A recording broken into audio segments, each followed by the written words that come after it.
Hey, did you know that Fast Growing Trees has America's largest and most trusted online nursery with thousands of trees and plants, over 2 million happy customers, a catalog that you've got to see to believe. It's exhaustive, right? And they've got everything for your dream yard or your dream house. Inside, outdoor plants, everything you're looking for. Their Alive and Thrive guarantee promises that your plants arrive happy and healthy. No green thumb is required. Because they've got the quality plants that you can count on, and you've got ongoing support from their trained experts as well. So get great deals on all your spring planting essentials, up to half off on select plants. That's on top of their great prices already. You get another 20% off your first purchase if you use the code DACE at checkout. That's an additional 20% off their everyday low prices already with the code DACE on your first purchase when you go to fastgrowingtrees.com. Use the code DACE if you're a first-timer for that discount at fastgrowingtrees.com. Offer valid for a limited time. Terms and conditions may apply. Let's go now to a good friend of mine, Texas Congressman Chip Roy, also candidate for Attorney General there in the state of Texas as well. Good to see you, brother. How are you? Good to see y'all. Hope you're doing well. We are. We'll be doing better, though, if you tell me that you guys there in the Congress have series of 90-hour work weeks lined up. That you're going to be grinding to make sure that the last of the agenda we all voted for in this last election is going to absolutely get done in time to not lose 40 House seats and just for me to just sit here and do impeachment palooza broadcasting all of next year, which I want to do like I want a wart on my face. So I'll be doing a lot better if you're telling me that's the itinerary moving forward, Chip. Well, as with everything we've been doing this Congress, there's a handful of us that are trying to tug and pull and push everything in the right direction with a 2-seat majority. Look, and by the way, let's start this with a little bit of grace.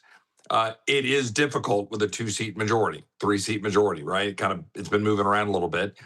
But the real obstacle has not been that thin majority in the House. So I'll answer your question.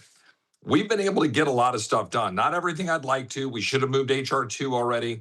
We should have moved some other aggressive bills to, put them over into the Senate. But we've done our work. We passed the SAVE Act 3 times. We've passed a number of other pieces of legislation that have sat over in the Senate. We would have been more aggressive on the big, beautiful bill. The Senate is obviously the problem. And it's not just a problem of the 60-vote threshold. It's a problem of 51, of having 51 senators willing to stand up and fight. So that's why we've tried to call the question here a little bit, Mike Lee and I, using the Save America Act as the vehicle. But now even with this DHS funding debate, right? I was opposed to isolating DHS. I acquiesced to be a team player. We funded all of government except for DHS and did a CR on that until it expired. Now it's expired. And now we're saying, well, let's fund ICE and Border Patrol and do that separately. I oppose isolating ICE and Border Patrol. I'm going to get in the weeds here. Let me just answer your question. We need to be aggressive. We need to shove aside the so-called Dignity Act, which is an absolute abomination and amnesty. We need to get on offense on a border security bill, H.R. 2, that truly codifies what Trump has been doing and what we know we need to do on asylum and parole and catch and release and codify that stuff. We need to send over a full DHS package for the remainder of the president's term in reconciliation with other good policies on defense and on some tax policies, maybe some other reforms on Green New Scam. Send that over to the Senate. And we need to basically say, that's what we're doing. And then we should go out and campaign as House members. Put pressure on the Senate, make them step up and deliver. And let me throw out an idea, for example. Why would you not, if you're the Senate majority leader, say, look, we're going to say that if the government is shut down and we have a continuing resolution bill to fund government, we'll do that at 51 votes. It's like a shutdown prevention procedure or rule. Let's have talking filibusters like Mike Lee and I are talking about. But we've got to go on offense. We've got to be aggressive. We can. I'm proud of the things we've been doing. We got to go further. Look, there's a reason, as you know, I'm running for Attorney General.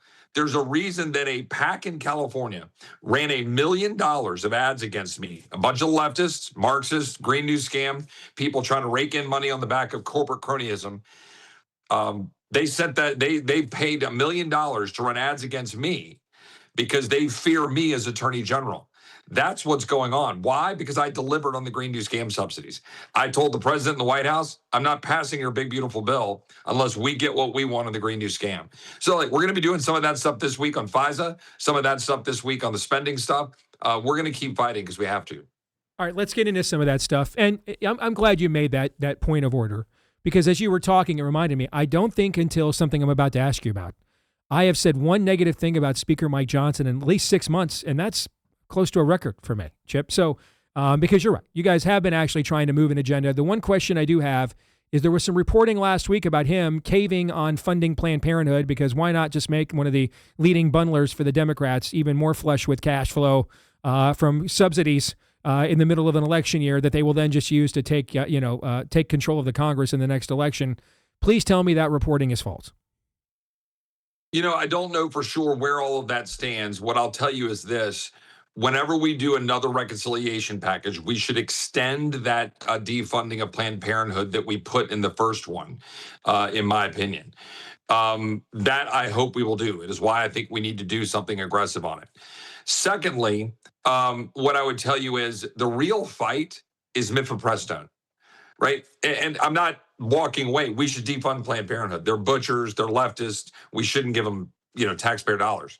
Let me be 100% clear. Somebody's going to misquote me here. But I want to extend to, we need to stop the flow of mifepristone across our country, which is now responsible for the lion's share of abortions. So we need to stay on offense on that. I don't know exactly where that's going to land, but it goes back to my main point. We need a holistic approach to what we're doing on another reconciliation package. It cannot just be, we're going to go fund ICE and Border Patrol because Democrats won't, and then we're going to isolate them, but we'll get the funding. That's weak. I don't believe we'll get another bite at the apple. We need to do it hardcore in the next 2 months, get it done, send a message to the people of our priorities, and then go campaign. On the Senate side, how much of this is there's just a bunch of Republicans there that just don't agree with us on all this stuff? Well, that's certainly the case for a handful, and it depends on the issue. That number, it can be somewhere between 5 and 25. 5 are often, cantankerous and not with us on a lot of issues. Tillis, Murkowski, sometimes Collins, go down the list. There's, 3, 4, 5. But I would tell you there's 20 or 25 who aren't often with us when we have key votes on spending matters. They'll vote for the big bloated appropriations bills. Remember, there were 17 senators who voted, 2.5 years ago for the massive spending bill in that December. That's the crowd that we always have to fight against. But the Save America Act, we have 51 co-sponsors, I think, or 50 plus JD. So there's no real excuse to not move that. And then when you have people like Tillis or my Senator Joni Ernst retiring, your ability to leverage them gets very, very difficult, because at that point, there's every incentive actually just to do what all their big donor groups want, to get the best seat on the best boards so that they're taken care of when they're no longer getting a check here as being a member of the United States Senate. Well, and that is a real issue. And it's something, as you know, I'm leaving the House of Representatives. I hope to be the Attorney General of Texas. But I can't imagine that members who get an election certificate to fight for the people, to go to Washington to change it, that they would be concerned about, and it is true, it happens, they'd be concerned about, well, what's my next gig and what place am I going to get? It's just so abhorrent that would drive anybody's consideration. My view is we got to lay it all out on the table. We've got to go leave everything on the field. We have an opportunity right now with a president who's willing to shake things up. And like you and I have been honest in our disagreements with the president over the years, sometimes to a fault where I take arrows for it at times. But I'm with him 99% of the time. The guy is shaking things up. He's taking the fight to Iran with so far not a significant presence on the ground. We're reshaping the geopolitical landscape. We're actually taking on a lot of the swamp and firing bureaucrats. Is it as fast as I would want? No, but that's mostly because the Senate sucks and they all sit around playing swamp games. I've got a few differences of opinion with the administration here and there, but out of 100 things, like 92 of them are awesome.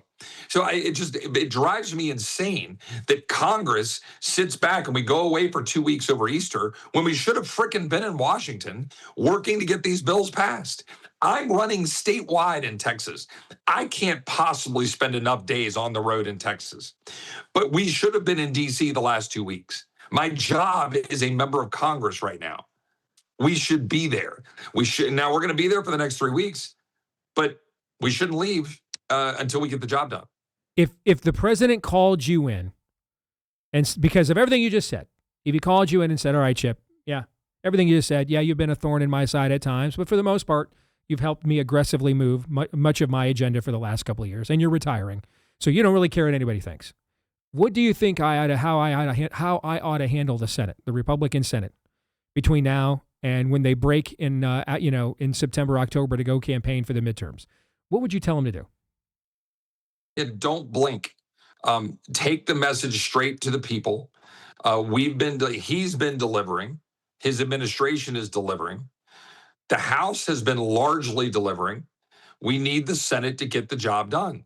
The president's instincts are exactly right when it comes to the filibuster and when it comes to needing to change the Senate. Let's talk about the filibuster for one quick second. I'm a conservative. You're a conservative. Your listeners are made up heavily of conservatives. We don't like legislation to move through Washington. Fair? You agree with that as a general rule? Mm-hmm. But the filibuster is an important tool to slow down bad legislation. I've always felt that way. But it needs to be carried out with truth.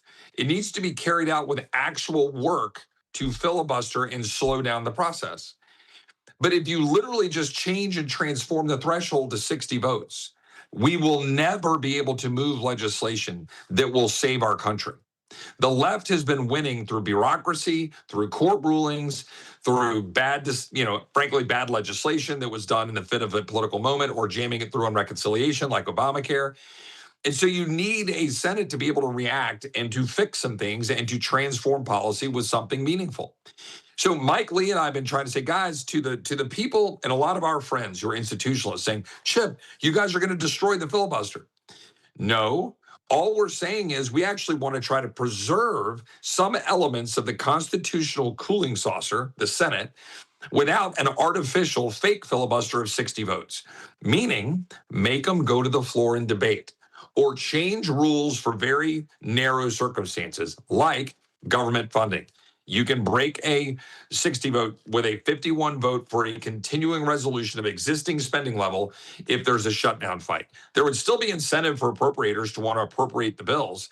But if you get an impasse, great, we can fund it at current levels with a 51 vote. Why not do something like that? Why not be creative?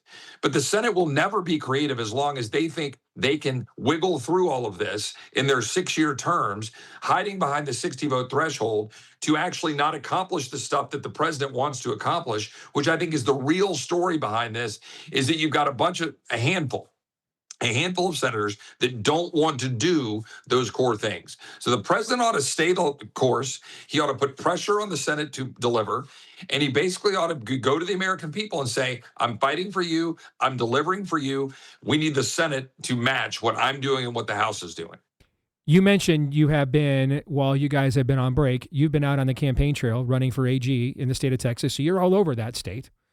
Right? And it's one of the biggest states in the union. You guys have major urban areas, large rural sectors at the same time. It's essentially a cross section of the entire country. What are you hearing out on this stump for AG from voters about everything that you and I just discussed? Well, first of all, the number one issue I hear about in Texas is that we have to stop the march of Islam into our state and across the country. That's number one, and it's not even close, Steve. I hear it everywhere. I hear it from across your type of Republican, from hardcore activists to kind of more mainline establishment. I hear it in South Texas, North Texas, West Texas, East Texas. They're beside themselves that Islam is actively on the march in Texas. That's number one. Number two, they want us to actually deliver alongside the president permanency in the reforms of what we're doing on the border. They know that the president has temporarily stopped the bleeding, but they want to see us in Congress match with the president, codify what he's doing to get good stuff done. I will add to that, there is angst among our agriculture sector, our hospitality sector, our work oil and gas workers, et cetera, about labor and about what's going on with border and enforcement.